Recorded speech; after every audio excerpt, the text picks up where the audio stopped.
बिस्मिल्लाहिर्रहमानिर्रहीम, अस्सलाम वालेकुम। प्रोग्राम मुकाबिल के साथ मैं हूं सरवत वली। रऊफ क्लासरा, आमिर मतीन साहब हमारे साथ स्टूडियोज में मौजूद हैं। सिरिल मेरक स्टोरी के बाद हुकूमत फौज के दरमियान मामलात हैं कि मामूल पर नहीं आ सके। आर्मी चीफ जनरल राहिल शरीफ की मियां नवाज शरीफ से कहा मुलाकात हुई। अखबारी खबर के हवाले से फौज की तशवीर से मुतालिक आगाह किया। सिरिल स्टोरी के अहम किरदारों का अंजाम क्या होगा कोई नहीं जानता। एक मरतबा फिर से जमहूरियत के नाम पर खानदानी आमरीत मुसल्लत करने का फैसला किया गया है। कल वज़ीर आज़म पाकिस्तान मियां मोहम्मद नवाज शरीफ को नून लीग का सदर मुंतखब कराने के लिए कन्वेंशन सेंटर इस्लामाबाद में पार्टी इंतखाबात का ढोंग रचाया जाएगा। जब हम अपनी दूसरी स्टोरी की जानिब बढ़ेंगे तो आपको बताएंगे कि वाकई खरबूजे को देखकर खरबूजा रंग पकड़ने लगा है। पीटीआई की सियासत में हलचल, बिलावल भुट्टो जरदारी को भी मैदान में ले आई है। पीपल्स पार्टी की सलामी शोहदा रैली के बिलावल का नून लीग हुकूमत पर 4 नकाती अल्टीमेटम। इमरान खान ने भी 2 नवंबर को इस्लामाबाद बंद करने का ऐलान कर दिया। क्या नवाज शरीफ 3 साल के बाद इस उभरती हुई हकीकी ऑपोजिशन का सामना करने की सकत रखते हैं? और जब हम अपनी आखिरी स्टोरी की जानिब बढ़ेंगे तो आज आप सबने भी देखा कि मुस्तफा कमाल की जानिब से गवर्नर सिंध इरशदुल इबाद पर इल्जामात की बौछार कर दी गई।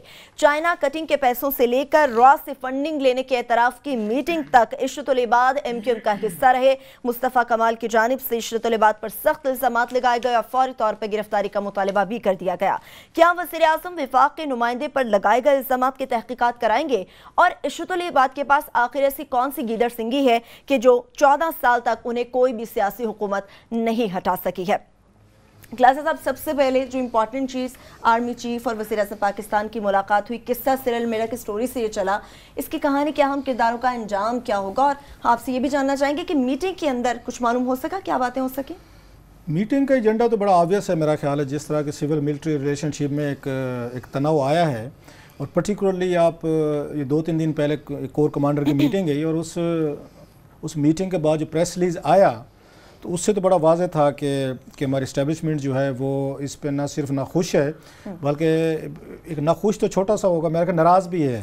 क्योंकि उसमें कोर कमांडर्स ने, और इतलात ये आ रही हैं कि उन्होंने तमाम कोर कमांडर्स ने इस पे मुतफ़िका तौर पर एक तरह का उन्होंने इजहार नाराज़गी किया है कि हमें एम्बेरस करने की कोशिश की गई है। और जो इंटरेस्टिंग चीज़ ये है कि ज़्यादा इतराज़ जो आ रहा है वो लीक पे आ रहा है, वो कंटेंट पे कम है। वैसे जोर उस तरह नहीं है, वैसे कंटेंट पे होना चाहिए, मतलब कम है, जिससे ये लगता है कि कंटेंट पे उन्हें शायद इतराज़ नहीं है।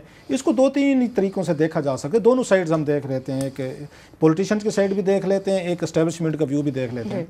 एस्टेब्लिशमेंट ये समझती है, जो मतलब इस वक्त एक यहाँ सिचुएशन उभर रही है कि जनरल रहील से बेहतर तो किसी ने तामुन नहीं किया होगा पॉलिटिकल हुकूमत के साथ। बिल्कुल बिल्कुल। मेरा ख्याल पाकिस्तानी तारीख के वो शायद ये मेरा मतलब रिसेंट अब कहें ना, जनरल ज़िया से पहले जनरल टिक्का साहब तो खैर इतना मैटर नहीं कर रहे थे, उनसे पहले जनरल याह्या खान साहब के दौर में पाकिस्तान ब्रेक हुआ, वो भी कोई इतने पॉपुलर कोई हमारे जनरल नहीं थे। आप वहाँ से शुरू करें ना, हम ज़्यादा पीछे नहीं जाते, उसमें नहीं जाते। जनरल याह्या खान से शुरू करें, वो भी इतने पॉपुलर नहीं थे बिकॉज ऑफ फॉल ऑफ 71। फिर उसके बाद जनरल ज़िया साहब है, उन्होंने भुट्टो साहब को फांसी दी, आज तक उन पर साहब बहुत सारी बातें की जाती हैं। फिर हम उसके बाद आर्मी चीफ हमारे आते, असलम बेग साहब अगेन एक कंट्रोवर्शियल फिगर की शक्ल में सामने आए। बिल्कुल ऐसा था। अच्छा, आसन जंजुआ साहब थे, वो भी पॉलिटिकली तौर पर उनका भी एक रोल था, खैर वो पहले चले गए। उसके बाद कुछ अरसे के लिए हमने देखा जनरल काकड़ जब आए, वहीद काकड़ है, तो वहीद काकड़ को भी एक आप कह सकते हैं कि रोल तो उनका मुश्किल आ गया था। जब जो गुलाम इसा खान और नवाज शरीफ की टागा वार शुरू हुई, उन्हें रोल प्ले करना पड़ गया था। खैर वो रोल प्ले हो गया। बेनज़ीर भुट्टो दौर में उनका बड़ा अच्छा एक उनके साथ ये कोऑर्डिनेशन रही बेनज़ीर भुट्टो साहब के साथ।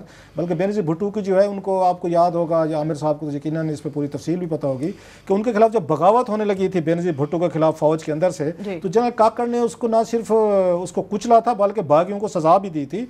इवन बेनज़ीर भुट्टो और अमेरिकन तो चाहते थे कि उनको एक्सटेंशन मिलनी चाहिए, एक अच्छा रिलेशन उनका ऑफर भी की गई थी। और मेरा ख्याल है उन्होंने जनरल काकड़ ने बड़ा एक ऑनरेबल रूट लिया, उन्होंने मैंने नहीं लेनी, वो घर चले गए। आज तक लोग उनको दाद देते हैं।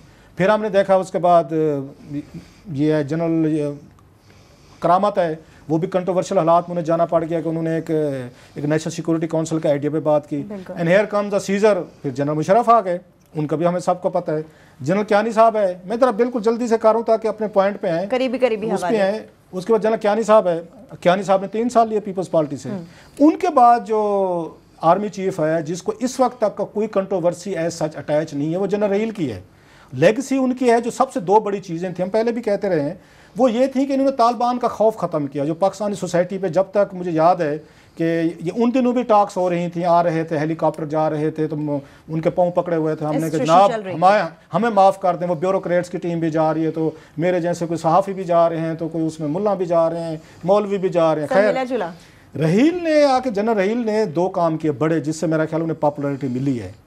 एक तो उन्होंने आके जो तालिबान का खौफ था वो ख़त्म किया ओवरऑल, मतलब जो उनके अड्डे थे, उनके सेफ हाउसेस थे, उनके जो बेसिस थे वो ख़त्म हुए, स्कैटर्ड किया। बाकी ठीक है, वाक़यात हो जाते हैं, इतना आसान काम नहीं था। जो कुछ हमने इकट्ठा किया हुआ था पिछले 30-40 सालों में, जो मलबा था हमारा, एक साथ तो नहीं हटा, बड़ी हद तक कामयाबी। दूसरा कराची MQM का एक बड़ा टेरर था सब लोगों पे। जरदारी साहब किसी से नहीं संभाले जा रहे थे, अल्ताफ़ हुसैन किसी से नहीं संभाले जा रहे थे। हम TV वाले बड़े बहादुर बनते हैं, उस वक्त जरूरत ही नहीं होती थी कि अल्ताफ़ हुसैन का नाम लेके दें, बात कर सके। ये उन्होंने चीज़ें की हैं। एक तीसरा उन पर यह शक होना शुरू हो गया था कि जनरल रहील जो है शायद ये आसानी से घर नहीं जाएंगे, क्योंकि पॉपुलर जर्नल हैं। वो भी उन्होंने जनवरी-फरवरी में एक ट्वीट करके उन्होंने जान छुड़ा ली कि मुझे एक्सटेंशन नहीं चाहिए, मुझे नहीं चाहिए। उस पर बड़ा वेलकम भी हुआ, उस वज़ीरों ने भी वेलकम करना शुरू कर दिया। बहुत सारे लोगों ने उस वक्त भी कहा था कि जनरल रहील को इतना जल्दी जो है आपको ये नहीं करना चाहिए था, पाकिस्तान की पॉलिटिक्स एक डिफरेंट बॉल गेम है। लेकिन हमारे जैसे लोगों ने भी कहा कि ठीक है जी, कि आप अपना उस पर जाना चाहते हैं, इट्स ए गुड थिंग। अब जो शिकायत पैदा होना शुरू हुई हैं, अब जहाँ से मैं रश करके आता हूँ, वो ये समझते हैं कि ये एक्सटेंशन की बातें भी खुद ही यहाँ से पॉलिटिकल सर्कल से सर्कुलेट करनी शुरू हुई कि जी 1 साल की ऑफर हो रही है, किसी ने कहा नहीं जो जनरल साहब 3 साल मांग रहे हैं, नहीं जी शहबाज शरीफ साहब और चौधरी निसार चाहते हैं कि इनको एक्सटेंशन दे दें, नहीं जी नवाज शरीफ साहब नहीं मान रहे। ये उस पर भी एतराज़ात आने शुरू हुए। भी जब हमने कह दिया था तो फिर आप इस पर ना करें, लेकिन कुछ हल्के ये कहते थे नहीं साहब कि जनरल साहब शायद इंटरेस्टेड हैं, जिसकी उन्होंने हमेशा तरदीद की है। आपको याद होगा जनरल बाजवा साहब ने भी कहा था, एक सवाल पूछा कि ISPR की प्रेस कॉन्फ्रेंस में कि जनाब के जनरल साहब एक्सटेंशन लेंगे, उन्होंने कहा जनाब कि वो अभी तक अपने ट्वीट वाली बात पे कायम है। हाँ कुछ चेंजेस आई जिस पे हमने प्रोग्राम किया था, चेंजेस आई तो फिर हम आपको आके बताएंगे। एक और ज़ाविये की तरफ निकल गई बात। वो ये समझते हैं कि ये सारी चीज़ें अब ठीक हो रही थी, मतलब जनरल साहब का आखिरी 1 महीना रह गया नवंबर का, उस मौके पे अब यहाँ पे आते हैं, थोड़ी सी पॉलिटिकल साइड को हम देखने की कोशिश करते हैं। जब सारी चीज़ें आपकी मर्जी की हो रही हैं, जनरल साहब ये ट्वीट कर चुके हैं कि जनाब कि मैंने चले जाना है 28 नवंबर को, फिर आपको इन मौक़ों पे जब 1 महीना रह गया सपोजली, आपने एक मीटिंग कॉल की जिसमें जनरल रहील भी नहीं थे, वैसे वो DGIS थे, उसमें सारी चीज़ें हुई, गुफ्तगू के कंटेंट पर ज़्यादा कोई वैसे कोई कंट्रोवर्सी नहीं है जहाँ तक मुझे समझ आई है। बात भी हो कि उस पर मिलिट्री भी एग्री कर रही है, ISI भी कर रही है, आप भी कर रहे हैं कि नॉन स्टेट एक्टर्स के खिलाफ कार्रवाई होनी चाहिए। बिल्कुल ऐसा क्या, वहां से एक खबर लीक की जाती है। सो वो एक जो टग ऑफ वार यहाँ शुरू हो चुकी है। कि नवाज शरीफ साहब के बारे में कहते हैं कि वो 2-2.5 साल बाद अपने इक़्तिदार से खुद उकता जाते हैं।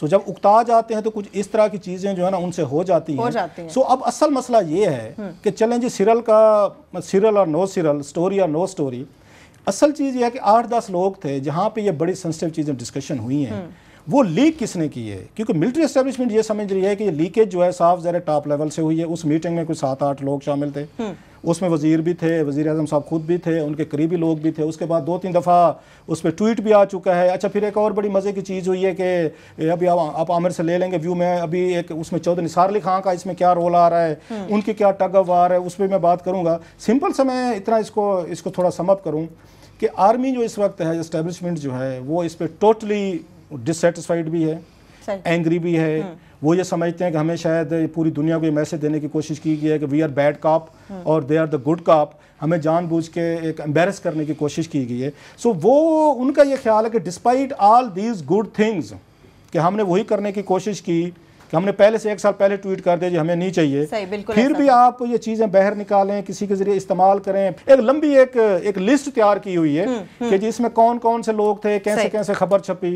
इट्स अ लॉन्ग डिबेट, लेकिन आखिरी में मैं इसको समअप करूँ, बात लंबी हो गई एक्सप्लेन करने के लिए, कि वो कहते हैं ना, मुझे उसका शेक्सपियर का प्ले याद आ रहा है, उसका जो हेमलेट उसमें वो कहते हैं कि something is rotten in the state of Denmark. सही so something is rotten in the state of Islamabad. सही कि वो चीज़ें जो है ना वो बड़ी ख़राब हो रही हैं, ठीक नहीं। बिल्कुल चौधरी साहब की तरफ तो हम जाएंगे, लेकिन आमिर साहब जो क्लासा साहब ने बात की है कि 2-2.5 साल के बाद मियाँ साहब शायद कुछ ऐसी काम कर जाते हैं कि वो अपने इक़्तिदार से उकता जाते हैं, आप समझते कि हालात किसी और रुख जाएंगे? अब जो सिचुएशन बन चुकी है? टेंशन तो है ना, ये मीटिंग जो हुई प्राइम मिनिस्टर की या आर्मी चीफ की, वरना मीटिंग में हम कोई ज़ाहिर स्पेकुलेट तो नहीं कर सकते, मगर ऑर्डनरी हालात में, नॉर्मल हालात में अगर ये मीटिंग होती तो इसकी कोई अहमियत नहीं थी।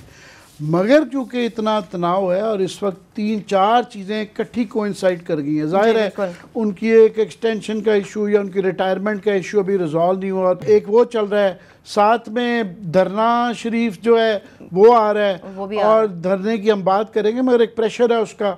साथ में सुप्रीम कोर्ट का 20 तारीख को उस पर पैनामा का केस टेकअप हो गया है। तो मिला जुला के बॉर्डर की सिचुएशन, डोमेस्टिक और रीजनल और इंटरनेशनल मिला के वो सारी कोइंसाइड कर गई हैं, तो हालात तो वो है। इसलिए उस तनाजुर के अंदर इस मीटिंग की अहमियत बहुत बढ़ जाती है।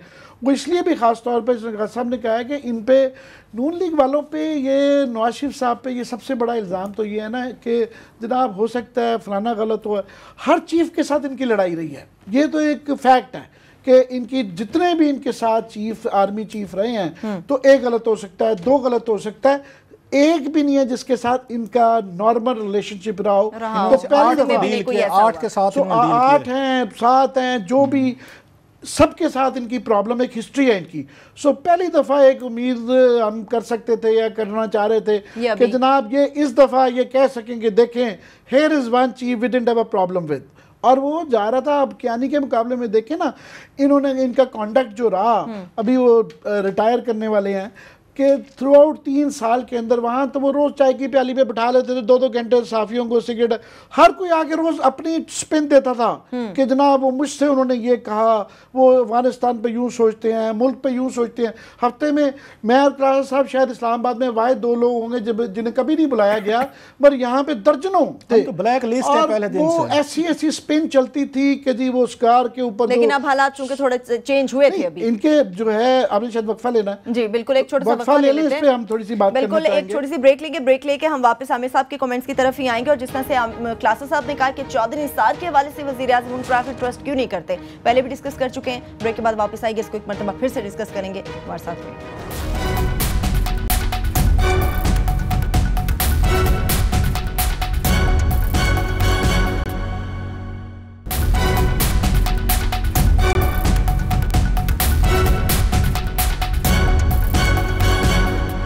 ब्रेक के बाद आपको प्रोग्राम में खुशामदीद कहेंगे। आमिर साहब, ब्रेक से पहले बात कर रहे थे कि इस दफ़ा हालात थोड़े बदले हैं आर्मी चीफ राहील शरीफ के आने के बाद। हम सब ये उम्मीद कर रहे थे कि इस तरह का एक चीफ के साथ तो उनका अच्छा गुजारा हो जाए, और इनका कॉन्डक्ट 3 साल का मैं समझता हूँ कि अभी तक जितने भी चीफ रहे हैं वो एग्जाम्पलरी ही रहा है। सिर्फ 1-2 दफ़ा इनके जुमलों के ऊपर या तकरीर के ऊपर जो है थोड़ा सा इशू हुआ, मगर वो भी रिलेटेड था नेशनल एक्शन प्लान जो सिविलियन गवर्नमेंट्स ने डिलीवर करनी थी चीज़ें, उन चीज़ों पे कि इनकी स्पीड स्लो रही है।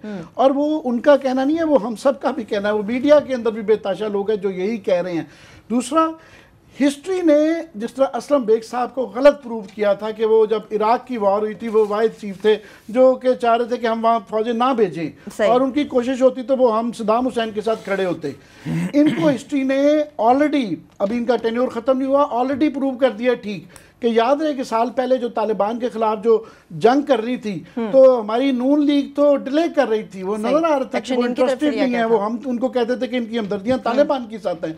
तो जनरल राहील पुट हिज फुट डाउन और उन्होंने इस डायरेक्शन में डाला, और जिसका हमें नजर आता है कि लोगों को भूल गए कि आज से 1.5 साल पहले रोज बम धमाके होते थे, रोज मरते थे। तो ये जो सुकून आ रहा है कराची और बाकी पाकिस्तान में, ये एक बहुत बड़ा पाकिस्तान का तारीखी फैसला था और उसमें उनका क्रेडिट है, इसलिए वो डिजर्व करते थे कि उनका सेंड ऑफ एक प्रॉपर हो। तो ये इशू इसीलिए आ जाता है, स्टोरी नहीं है। सिविल मुड ऑफ कोर्स हम अपनी कम्युनिटी में उनके साथ हैं, उनके साथ वो होंगे। अंदेशा ये है जो कि उनकी उससे ऑब्वियस है, उनकी प्रेस रिलीज से, कि वो ये बेसिकली आसान लफ्जों में गिला ये कर रहे हैं कि जनाब ये सारा आपने हमारे पे डाला है, तो जिसने स्टोरी दी है उसने स्पिन भी फीड की है, उसने स्पिन भी लीक किया है कि जनाब ये नहीं कि ये इन्फॉर्मेशन हुई, उसके अंदर स्पिन है कि जनाब ये देखे ना वो सिविलियन तो ठीक थे, फौजियों को है। और आप इमेजिन करें ना कि जनरल साहब उस वक्त जनरल राहील शरीफ मंगला में थे और ये वाला उनके एक नुमाइंदगी जो है ऐसे ही चीफ कर रहे हैं, और वो अगले दिन अखबार में खबर पढ़ते हैं कि मेरा ये जर्नैल साहब वहाँ गए थे तो इन्होंने मेरी क्या नुमाइंदगी वहाँ पे की है। तो एक जाहिर है हर कोई वहाँ पे, और वो बेसिकली मुझे जो लगता है वो रिड्रेसल चाह रहे हैं ये तो एक बहाना है ना कि जनाब हमें सोर्स बता दें ये लीक किए। बेसिकली वो रिड्रेसल चाह रहे हैं कि इस चीज़ का ये इंप्रेशन दूर किया जाए कि जनाब इसके अंदर सिर्फ हमारा कसूर था। ऑफ कोर्स हम ये कहते हैं कि उनका भी कसूर, ये सभी का कसूर है ना। आप हुकूमत को तो नहीं निकाल सकते कि जी सिर्फ अगर हुकूमत इतनी कमज़ोर थी उनकी वजह से ये सिर्फ मामला चल रहा था, तो हुकूमत जिम्मेदार नहीं है ये नॉन स्टेट एक्टर्स के हवाले से। सो वो रिड्रेसल चाह रहे हैं। उसके साथ ये है कि मैं समझता हूँ कि थोड़ी सी, क्योंकि ये सारी टाइमिंग ऐसी चीज़ों की मिल गई है कि वो अभी एक जो कॉन्स्पिरेसी थ्योरी एक चल रही है कि ये चीफ साहब की जो डिफेंस से फाइल मंगवाई जाती है, तरीकाकार ये होता है तब्दीली का नॉर्मल, कि वो डिफेंस मिनिस्ट्री को कहा जाता है कि जी आप नाम भेजें, वो नाम भेजते हैं, फिर उसमें से प्राइम मिनिस्टर सिलेक्ट करते हैं। तो अभी तक वो फाइल नहीं भेजी और नॉर्मली जो है वो लोग एक्सपेक्ट करते हैं कि नवंबर में अक्टूबर के एंड में वो बोला है, मगर अभी तक कॉन्स्पिरेसी थ्योरी चल रही है कि जान के की जा रही है कि ये धरना गुजर जाए तो उसके बाद किया जाए, उसके बाद किया जाए, बिल्कुल ये बड़ा अहम नुक्ता है ये वाला। क्योंकि अगर पहले ये फैसला हो सकता है तो हो सकता है कुछ लोग नाला हो या लोगों को डर है कि पता नहीं फिर क्या हो, फिर पता नहीं 2 नवंबर को क्या हो। और 2 नवंबर की इंपॉर्टेंस इसलिए भी धरने की आ जाती है कि पहले संडे को हो रहा था, अब वर्किंग डे पे हो रहा है। इस्लामाबाद सील करना क्या होता है? इस्लामाबाद के इर्द गिर्द है रावलपिंडी। रावलपिंडी जो है वो ऑर्डिनरी शहर नहीं है, वो GHQ है। बिल्कुल। सो आपकी GHQ अगर वहां से सील हो जाता है वर्किंग डे के ऊपर और आपकी वहां पे, और इस वक्त LOC के ऊपर टेंशन चल रही है, हम एक अलर्ट की एक अगली स्टेज में है। सो सारी चीज़ों को मिला जुला के इसलिए एक ऑर्डिनरी मीटिंग का जो हम ये इतना तनाव के अंदर जब वो इंटरप्रेट करते हैं, तशरीह करते हैं, तो फिर ये सारे डर आ जाते हैं। अभी तक तो बिल्कुल जी आमिर साहब, अभी तक तो बिल्कुल ये कह रहे हैं कि पहले दिन ही धरने के पहिया जाम हड़ताल कर दी जाएगी, मुकम्मल तौर पर शहर बंद किया जाएगा। जिस तरह से क्लास आमिर साहब ने बात की कि इंप्रेशन दूर किया जाए, जो एक इंप्रेशन मिलिट्री के हवाले से दिया गया, आप समझते दूर हो पाएगा? कौन दूर करेगा? कौन सीधे रास्ते पे आके बैठेगा? किसी को झूठा किसको करार दिया जाएगा? ये बड़ा मुश्किल सवाल है। और पर्टिकुलर जो मेरी एक मायूसी है, अगर उस मीटिंग के कंटेंट्स को हम बिलीव कर लें कि यही डिस्कशन हुई है जिसमें वो सारे तैयार हो गए हैं कि ये होगा जनरल रिजवान जो हैं ये पूरे सूबों में जाएंगे और सेक्टर कमांडर्स जो हैं ISI के उनको ब्रीफ करेंगे कि इंदा जो नॉन स्टेट एक्टर्स रिलेटेड गिरफ्तारियां होंगी, आपने पुलिस को नहीं रोकना। यही थी ना खबर, मतलब जो नजर आ रही थी। ये मैं समझता हूँ बड़े अरसे बाद एक बड़ी अच्छी खबर जो है ये बह रही थी। बहर से मुराद है डिस्कशन हुई थी इस पे हमारी सिविल मिलिट्री ब्यूरोक्रेसी आखिर इलीट राजी हो गई थी कि हमें ये जो बर्डन है ना, जो बैगेज है ना, हमें अब इसको बस कर देना चाहिए। जो हमने नॉन स्टेट एक्टर्स हैं बस काफ़ी हो गया, दुनिया हमारे खिलाफ हो चुके, हमने बड़े एडवेंचर कर लिए, हमने पूरी दुनिया फतह कर ली, बस बहुत हो गया। हम अज्यूम कर लेते हैं जी पूरी दुनिया फतह हो गई, हम दुनिया के खलीफे बन चुके हैं, सब ने हमारे एलिजियंस ले लिए हैं, ओथ ले लिए हैं, अब हम रूल कर रहे हैं, अब मेहरबानी फरमाएं नींद से जागें, अपने घर में वापस आएँ और चीज़ें ठीक करें। एक रियलिटी एक यहाँ पर आई थी, उसका नुकसान ये हुआ है कि जिसमें मतलब ISI उसमें एग्री कर रही है, उसमें सिविलियंस हमारे कर रहे हैं, सब कर रहे हैं, हमें फ़ायदा भी इसी में लग रहा है। उसके बाद इस खबर की ट्विस्टिंग की बात कह रहे हैं जो आमिर कह रहे हैं, इसने अगेन इन्होंने कहा ना कि स्पिन दी गई है खबर में जी। हम खुद रिपोर्टर हैं, हमें ये मानने में हर्ज नहीं होती कि जो हमें बंदा खबर दे रहा होता है बड़ी अपनी स्पिन वो ज़रूर डालता है। लेट मी एडमिट इट, ये हम कुछ भी कहते रहें, उसको हमारे जैसे प्रोफेशनल लोग कैसे उसको ठीक करते हैं। हम फिर ये करते हैं जिन पे इल्ज़ाम आ रहे होते हैं ना, उनको हम काउंटर चेक करते हैं, उनका वर्जन लेके आते हैं ताकि स्टोरी को बैलेंस किया जाए कि जो बंदा हमारे जरिए स्टोरी प्लांट करवा भी रहा है ना, अपना स्पिन डाल रहा है, उस स्पिन को जो आप उसको सादा लफ्ज़ों में देहाती ज़बान में कह लें, जो खबर में जहर डाला जा रहा है ना, उस जहर का थोड़ा सा उसका जो होता है त्रियाक होता है, उसका एंटीडोट जो है वो आप जिन पे इल्ज़ाम लग रहे होते हैं उनको लेके आते हैं, उनका पॉइंट ऑफ व्यू आ जाते हैं, आप उसको बैलेंस कर लेते हैं। दैट्स अवर ट्रेनिंग कि खबर को बैलेंस रखो। इसमें वो जो हावी पोर्शन है वो वही वाला है जिसमें शहबाज शरीफ साहब की या जनरल साहब की उसमें नुकसान क्या हुआ है। अब अगर नॉन स्टेट एक्टर्स के खिलाफ कार्रवाई होती है तो यही समझा जाएगा जी कि सिविलियंस ने करवाई है। बिल्कुल, वो हमारी इस्टेब्लिशमेंट जो है जो साफ ज़ाहिर इतनी आसानी से चीज़ें तो नहीं वो आके करेगी, वो भी ये समझेगी कि हमारी वो हो जाएगी कि दुनिया कहेगी देखा कि सिविलियंस ने इनसे करवा लिया, ये तो करते नहीं थे। सो वो बड़ा एक नुकसान हुआ है, बड़े अरसे तक ये कंसेंसस दोबारा डेवलप नहीं हो सकेगा मेरा ख्याल है, जो इस मीटिंग में हमें नजर आ रहा था। इससे पहले आप देखें ऊपर नीचे ये वो 4 सिफारिशकारों ने लिखा, एजाज हसन ने पूरी स्पीच की और एजाज हसन के अलावा पार्लियामेंट की उस डिबेट में काफी लोगों ने इस पे कहा, ऊपर नीचे क्रॉस द बोर्ड मीडिया के अंदर जो है इस चीज पे एक सपोर्ट आई। ये कैसे नैरेटिव हमारा आके चेंज हुआ आफ्टर मैनी मैनी डेकेड्स, हमारा नैरेटिव स्टेट का चेंज हुआ, दोनों का, हमारी पॉलिटिकल और मिलिट्री लीड का उनका चेंज हुआ कि नहीं अब हमें नॉन स्टेट एक्टर से जान छुड़ानी चाहिए। तारिक होसैन ने कॉलम लिखा था, आपको याद होगा, तो क्वेटा में उन्होंने लिखा था कि कैसे हमने वहां पे गुलबदीन हिकमत यार को किया। सो एक नैरेटिव, एक नया नेशनल एक नैरेटिव तो बन रहा था यहाँ पे। वो नैरेटिव मुझे ख्याल है उसको सैबोटाइज हुआ है बड़ी हद तक, वो जिसने अपनी स्पिन डाली। I want to blame the reporter. फैसला अच्छा था ये क्लास साहब, डेफिनेटली ये वेलकम किया जाना चाहिए था, पूरी दुनिया वेलकम करती, हम भी कर रहे थे, हम तो चाहते हैं कि इस तरह चीजें। सो एक तो ये इशू है। अब सवाल अगला आता है, हम अब इससे आगे चलते हैं जरा, कि आपने उस पे सिरल पे जो है, जहाँ तक मेरी इतलात है, एक ये काम भी हुआ है। एक और मीटिंग में जो परवेज़ रशीद साहब ने बातें की थी ना, उन्होंने तकरीर की थी अपनी एक, कि ये फौजी जर्नल आते हैं, पहले मुल्क को तबाह करते हैं, फिर कहते हैं नवाज शरीफ साहब आप आएँ और बचाएं इसको। मेरी इतलात ये है कि किसी एक मीटिंग में बाकायदा नवाज शरीफ साहब के सामने ये उनका बयान चलाया भी गया है कि सर अपने आप जो मिनिस्टर साहब हैं इनको सुने। इस पर परवेज़ रशीद साहब को अपना पॉइंट ऑफ व्यू देना चाहें, हुकूमत को देना चाहे, दे आर वेलकम। मेरे जो सोर्सेज कह रहे हैं कि ये बयान चला के सुनाया गया है कि सर एक तरफ तो आप ये कह रहे हैं कि हमारा कि ये सिरल का कसूर है सारा, दूसरी तरफ आप ये देखें कि आपके और इन दोनों में दिए जा रहे हैं। जब जनरल वो रहील जो हैं कोई एडवेंचर नहीं कर रहे, वो रिटायर होकर घर जाना चाहते हैं, उन्होंने एक पॉपुलर एक जैसे कहा उन रजीम गुजारा है, कोई करप्शन चार्जेस नहीं है, कोई कंट्रोवर्सी अटैच नहीं है, फिर भी इस तरह की तकरीरें हो रही हैं। अब नवाज शरीफ साहब के लिए ऑप्शन क्या है? क्या ऑप्शन कि अब किसका वो सर दें? प्रॉब्लम तो ये है, आपका मतलब है कुर्बानी किसकी दी जाए? देनी पड़ेगी। मैं तो वही कह रहा हूँ, कोर कमांडर की 3 दिन पहले मीटिंग होती है, उसके बाद आज जनरल रहील की मुलाकात होती है। आपका क्या ख्याल है मुलाकात में क्या गुफ्तगू हुई है? पाक इंडिया रिलेशनशिप तो बड़ी हद तक मेरा ख्याल इज डाउन। अगर आप देखें दोनों मुल्कों में तो बहुत सारा तल्लुकात जो हैं बड़ी हद तक वो क्या कहते हैं बैक टू स्क्वायर वन चले गए हैं। बात छोटी छोटी मतलब यहाँ से भी, बल्कि हमारे यहाँ से तो नहीं हो रही। मोदी साहब ये कल परसों फिर बात कह रहे थे, अदरवाइज खामोश है, अदरवाइज वो महाज फ्रंट तो खामोश हुआ है पाकिस्तान इंडिया का। थोड़ा सा ये कहूंगा कि वो जो अंग्रेजी का एक मुहावरा होता है ना, वो कहते हैं रीड माई लिप्स, तो वो ये नहीं कह रहे कि सिर्फ एक बकरा चाहिए, वो कह रहे हैं कि इसका हमें मुदावा करें, रिड्रेसल करें कि ये इंप्रेशन जो किया है, इस मिसकंसेप्शन को जिस तरीके से भी करें इसको दूर करें, पब्लिकली करें। यही तो मसला है ना आमिर साहब, अंदर की बात ये कौन दोबारा से इसको ठीक करेगा? अब ठीक कह रहे हैं। अब सवाल ये है कि उसमें अब नवाज शरीफ साहब के पास 2-3 ऑप्शन थे। आपको याद है कि कुछ अर्सा पहले एक ये कोर कमांडर्स की मीटिंग हुई थी, मेरा ख्याल तकरीबन कोई 8 महीने पहले का वाक्य मैं सुना रहा हूँ। 8 मैं एक वाक्य सुना रहा हूँ कि उस वक्त जब एक वहाँ से कोर कमांडर की मीटिंग के बाद एक प्रेस रिलीज आया था, उसके जवाब में तो इन पॉलिटिकल हुकूमत ने क्या स्टैंड लिया था, जो स्टैंड इन्होंने बड़ा बोल्ड स्टैंड लिया था, वो मैं आपको बताऊंगा जरा। अब वो बोल्ड स्टैंड क्यों नहीं ले पा सकी, कि जिसकी वजह से ये सिविल मिलिट्री रिलेशनशिप जो है दोबारा ये खराब हुए हैं। बिल्कुल क्लास साहब, एक छोटी सी हम ब्रेक ले लेते हैं, ब्रेक से वापस आएंगे तो इसी सूरत पर बात करेंगे। हमारे साथ रहिए।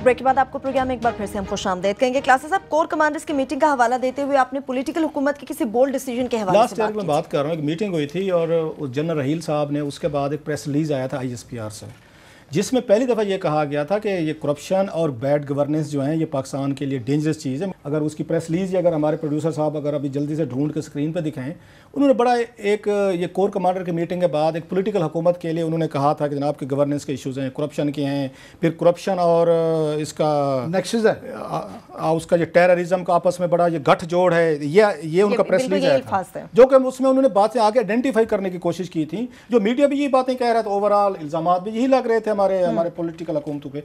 उसके अगेंस्ट एक प्रेस रिलीज वज़ीर-ए-आज़म हाउस ने जारी की थी, स्टैंड लिया था उन्होंने। स्टैंड क्या था? उन्होंने कहा जनाब कि ये आपका काम नहीं है, मतलब इन सो मैनी वर्ड्स, हर इदारा अपनी हदूद में रह के काम करे।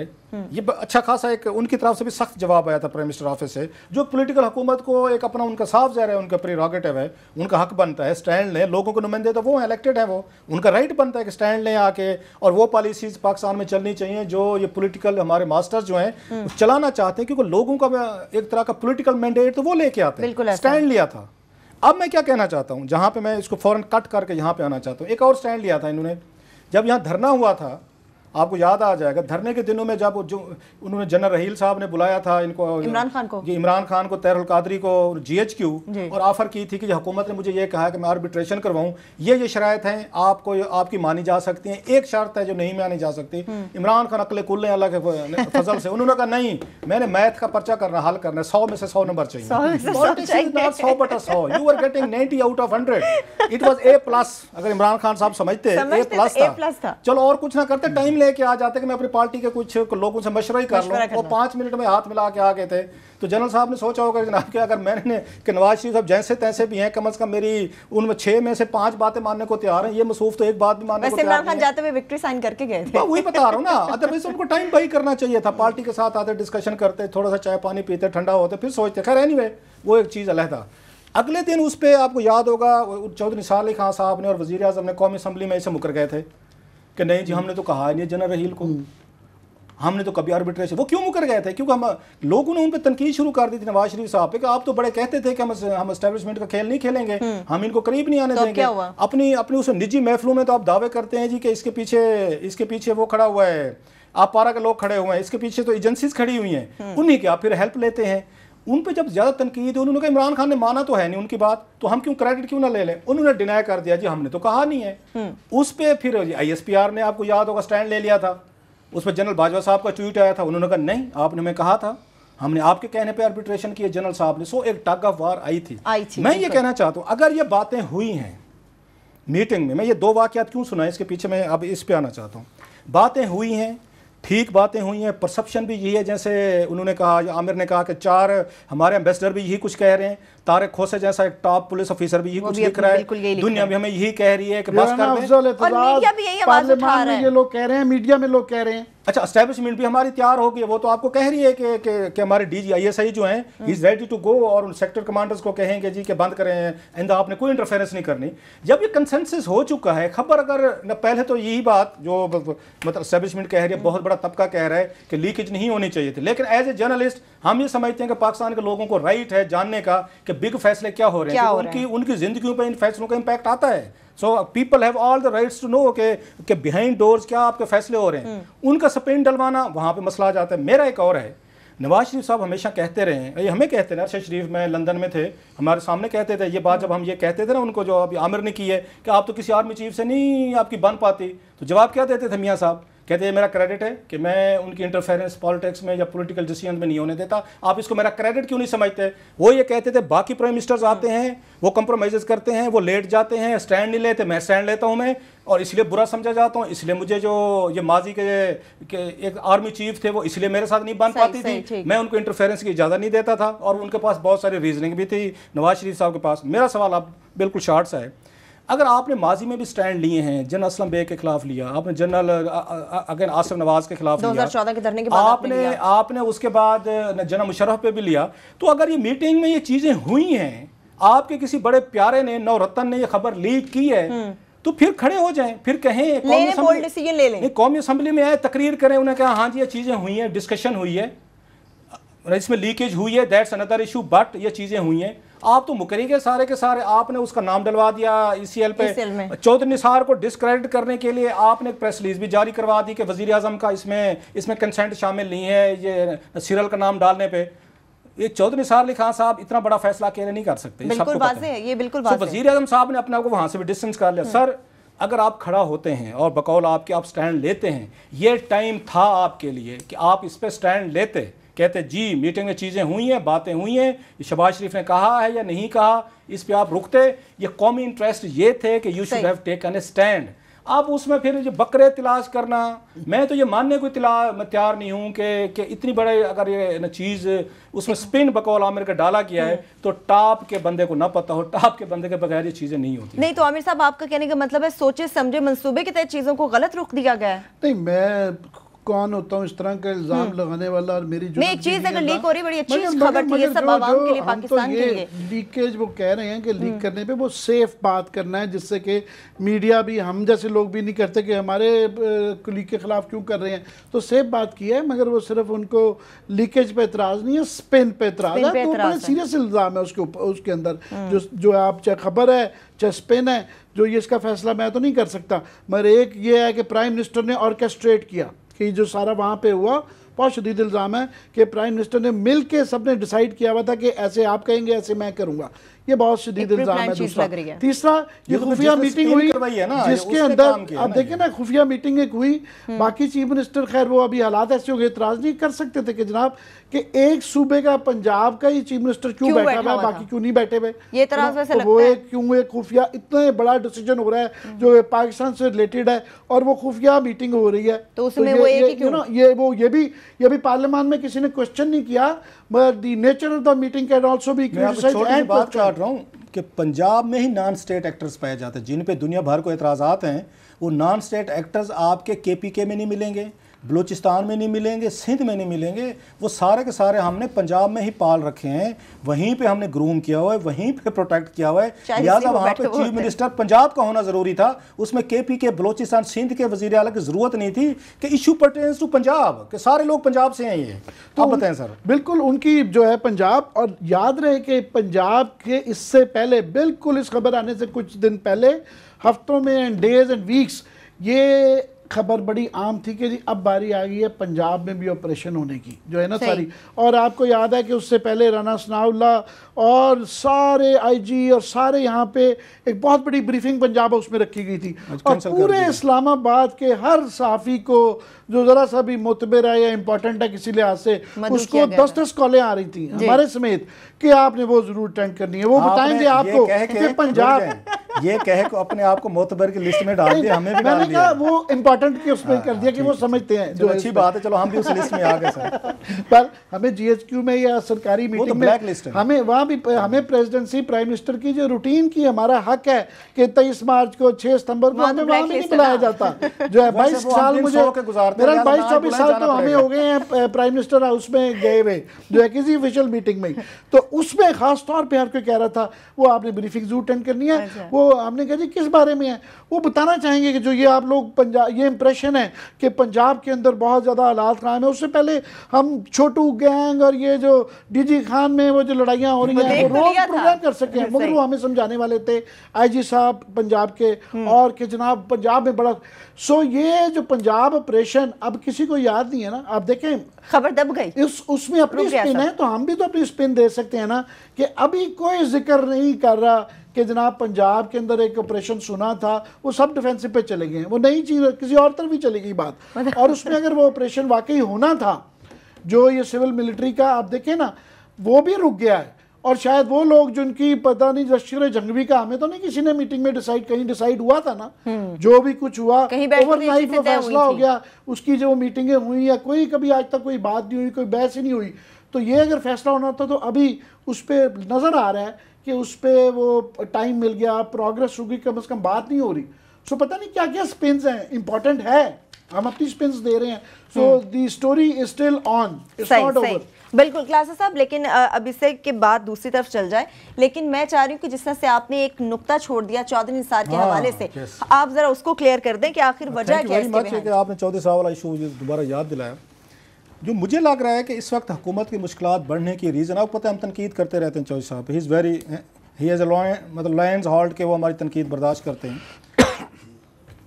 कि चौधरी साहब माजी में हमने देखा है, पर्टिकुलरली ये 90s के बाद, कि चौधरी साहब ने सिविल मिलिट्री में बड़ा एक अहम रोल अदा किया हमेशा से। इनिशियल डेज हूँ जब भी इन्होंने आर्मी चीफ को इन्होंने पिक करना हो, नवाज शरीफ साहब ने लड़ना ही लड़ना होता है, सबको पता है। जो फायर फाइटिंग थे वो सबसे ज़्यादा पहले ये करते, चौधरी साल खान साहब करते रहे। उसके बाद में लेट एंट्री हुई है शहबाज शरीफ साहब की। फिर हमने शाहीन सबाई साहब का एक उनका आर्टिकल पढ़ा था बहुत बड़ा, 12 अक्टूबर की कू के बाद, ये जब रेमंड गए थे, रेमंड से आके इन्होंने एक बड़ा आर्टिकल लिखा था। फिर उसमें मियाँ साहब भी एंटर हो गए, इन अब्बा जी जो थे, इनके वाले साहब जो थे वो भी थे, जो सिविल मिलिट्री रिलेशनशिप को डील करते थे।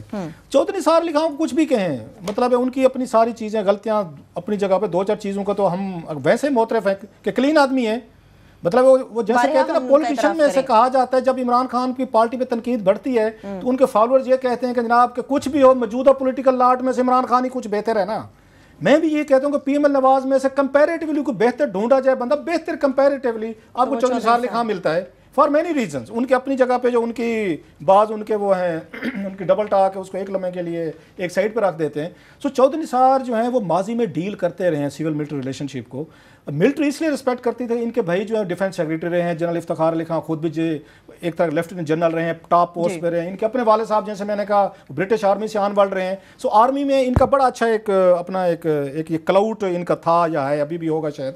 सो वो डील बेहतर कर लेते, मिलिट्री मिजाज भी समझते थे, इनको भी समझते थे। सो कोई ना कोई बेहतर डील बारगेन हो जाती थी।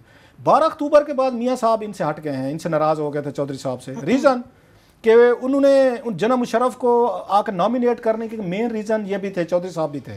सो नवाज शरीफ साहब उस हैंगओवर से नहीं निकल सके कि जी कि मुझे जो ये मेरी जो गिरफ्तारी हुई या मुझे वज़ीर-ए-आज़म हाउस से निकाला गया, एग्जाइल में किया, तो चौधरी साहब का नॉमिनेट था।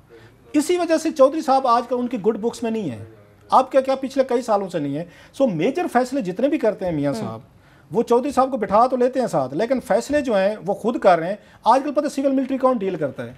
इसाक डार साहब करते हैं सब। जब आप अपनी फैमिली के जरिए सारी चीज़ें डील करेंगे तो आपके लिए मेरा ख्याल है प्रॉब्लम होंगे। चौधरी साहब जो हैं अब इनके लिए बैक बेंचर्स हो चुके हैं। आप नोट करेंगे चौधरी साहब ने कहा जी मैंने कि नाम जो था जो वो मुशावरत के साथ और ईसीएल पे डाला गया था। ये बहस है। आपको मैं याद दिलाना चाहता हूँ इनकी सीट जो थी चौधरी साहब की, उनके लिए बहुत बड़ा मेरे ख्याल प्रॉब्लम होना चाहिए। नोइंग चौधरी साहब लिटिल बिट, एक मीटिंग हुई जिसमें इन्होंने जहाँ पे जनरल रहील साहब बैठते थे इनके साथ वाली सीट पे, वहाँ पे एक दिन मैंने देखा कि उस पर कोई और साहब बैठे हुए थे, नवाज शरीफ साहब बैठे हैं, साथ में कोई और साहब बैठे हैं एडवाइज़र उनके, और लंबी एक कतार में चौधरी सालेह खान साहब चौथी सीट पर बैठे। मैं तो उस दिन कह दिया था मैं कि चौधरी साहब एक राजपूत हैं, राजपूत इतनी आसानी से तो ये चीज़ें इंसल्ट तो नहीं लेता कि आप वहाँ किसी और को बिठाएं, मुझे लाइन में लगा के चौथी को बिठाएं। मुझे उस दिन पता चल गया था मैं कि मियाँ साहब जो हैं वो 12 अक्टूबर वाले हैंगओवर से नहीं निकले कि मुझे मैं गिरफ्तार करवाने में, आर्मी चीफ गलत लगवाने में निसार अली खान का है। अभी भी मैं समझता हूँ लास्ट बात करूँ, चौधरी निसार अली खान को एक्टिव करें, अगर उन्हें कॉन्फिडेंस दें तो बड़ी हद तक ये सिविल मिलिट्री रिलेशनशिप की जो टग ऑफ वार है ये बड़ी हद तक डिफ्यूज हो सकती है। लेकिन मियाँ साहब ऐसे करेंगे नहीं। सही, बिल्कुल। एक छोटी सी ब्रेक लेंगे, वापस आएंगे। कल इस्लामाबाद कन्वेंशन सेंटर में जो पार्टी इंतखाबात का नून लीग की जानिब से ढोंग रचाया जाएगा उस पर तो हम बात करेंगे, लेकिन इसके साथ साथ खरबूजा देख के खरबूजे रंग पकड़ रहा है और पीटीआई की सियासत में हलचल में बिलावल ने भी धमकी दे डाली है। इस पर बात करेंगे, हमारे साथ रहिएगा।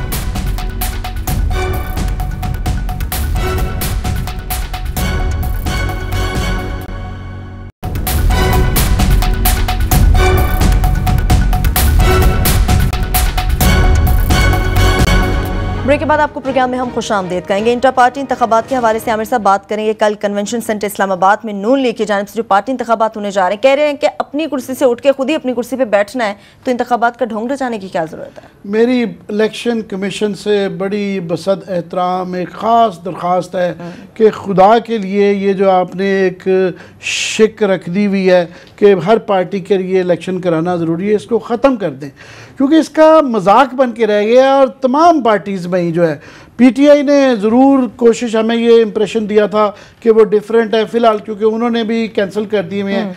पीपल्स पार्टी में भी ये मजाक होता है, नून लीग में भी ये मजाक है, सारी पार्टी में। हाँ, जमात इस्लामी को क्रेडिट देना पड़ता है कि उनके यहाँ जेन्युइन इलेक्शन होते हैं, तरह से किए जाते हैं जो हक और एमक्यूएम में कुछ हद तक होता था, अब नहीं होता।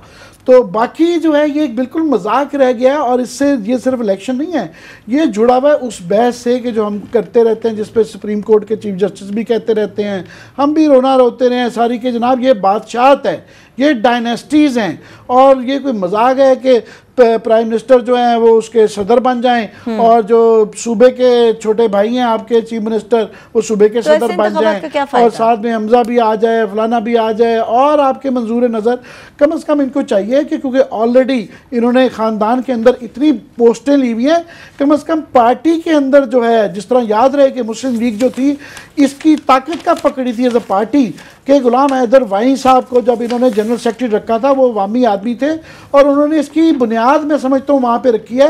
तो कुछ इस तरह के लोग पार्टी के अंदर ले आए कि चाहे एक कोई मैं समझता हूँ कार्रवाई के तौर पे कोई सदर बना दें। ताकत उसमें नहीं आनी, ताकत मियाँ साहब से ही आनी है, ताकत शहबाज शरीफ साहब से ही आनी है, मगर वैसे ही कम अज़ कम कोई नाम से रख दें। और याद रहे कि ये जो साउथ एशिया के मतलब कहा जाता है कि यहाँ सारी डायनेस्टीज हैं, साउथ एशिया में भी तब्दील हो रही है। भारत में जो है कांग्रेस पार्टी का अभी इतना ज़्यादा आजकल तनकीद हो रही है राहुल गांधी पे, सोनिया गांधी पे, कि लोग समझते हैं कि जनाब इनकी वजह से कांग्रेस पार्टी ख़त्म हो गई है। ये डायनेस्टीज एक हद तक चलती हैं, वो डायनेस्टिक भी वो ज़माने गए।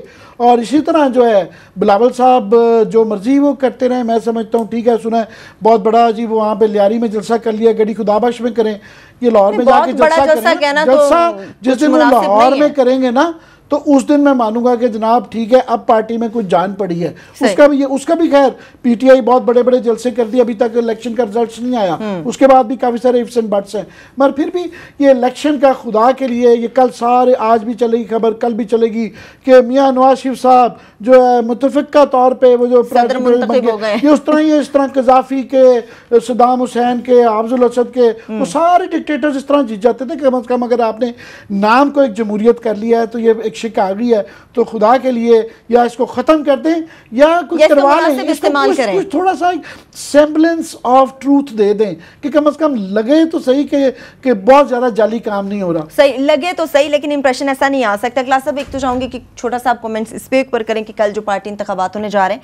दूसरा, आज हमने देखा कि मुस्तफ़ा कमाल साहब की जानिब से इशरतुल इबाद को चार्जशीट किया गया, सख्त अल्फाज में इल्ज़ामात लगाएगी, गिरफ्तारी का मुतालबा। एक बंदा जो 14 साल से बैठा है, कोई उसे नहीं हटा सके, तो अब कैसे गिरफ्तारी होगी, अब कैसे हटाया जाएगा, कोई इल्ज़ामात काम कर सकेंगे उनके? ये बड़ा मेरा ख्याल मुस्तफ़ा कमाल ने जो उन्होंने बातें की हैं, ये सवालात उस वक्त भी उठे थे जब सौलत मिर्जा को फांसी होने लगी थी। अगर आपको याद हो, जब उनकी वीडियो सामने आई थी ये सौलत मिर्जा की, तो उसमें उन्होंने बहुत सारी चीज़ें इन पे भी की थी। ये गवर्नर साहब जो हैं, अगर आपको याद हो, जिसमें उन्होंने बताया था कि गवर्नर साहब जो हैं कैसे वो जेल में जो बंद लोग हैं उनको कैसे मदद करते हैं एमक्यूएम के लोगों की। मुस्तफ़ा कमाल ने कोई ठीक है ब्लंट होकर बात की है, उन्होंने आके टेक ऑन किया है, बहादुरी से बात की है, खुल के बात की है, फेयर अनफ। लेकिन इनसे पहले ज़्यादा खौफनाक चीज़ें सौलत मिर्ज़ा कह चुके थे। अगर उस वक्त किसी ने कोई इस पे कोई वो नहीं किया, उसको सीरियस नहीं लिया, तो अब कौन लेगा? मुझे याद आ रहा है कि अरशद शरीफ ने अपने प्रोग्राम में उस पर एक समरी दिखाई थी, और जिसमें उन्होंने साथ में लिया था ये गवर्नर इशरत इबाद को लाइन पे लिया था। वो समरी थी गवर्नर साहब की तरफ से, इशरत इबाद साहब की तरफ से to the president of Pakistan कि जनाब आप मेहरबानी फरमाएं सौलत मिर्ज़ा की आप इस सजाए मौत माफ़ कर दें।